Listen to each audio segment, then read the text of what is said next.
చించే శక్తి నీకెవడిచ్చాడు పోరాగన్నాయి అని చెప్పాం మనం. ప్రపంచ ఏదైతే న్యాయస్థానం అని చెప్పుకునేదానికి హేగ్లో ఉన్నటువంటి ప్రపంచ న్యాయస్థానం రైట్ చేసినటువంటిది సింధు జలాలు పాకిస్తాన్కి ఇవ్వాలి అంటే అసలు ఎవడి వాదనలు విన్నది?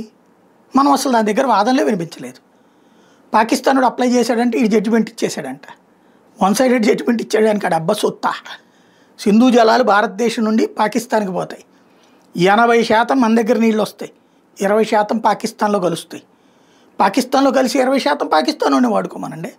భారతదేశంలో నీళ్లు బెచ్చంగా ఇచ్చాం, హక్కు కాదు. అప్పట్లో పెట్టుకున్నటువంటి ఆ ప్రపంచ బ్యాంకు కోసం అన్న ఆ ఒప్పందం కూడా టైం అయిపోయింది, రెన్యువల్ చేయలేదు. ఇదే విషయాన్ని మా నీళ్లు ఎవరికి ఇవ్వాలో చెప్పే అధికారం మీకెక్కడది అనినే భారత ప్రభుత్వం నిలదీసింది. ఏదైతే ప్రపంచ న్యాయస్థానాన్ని పొమ్మనమని చెప్పింది.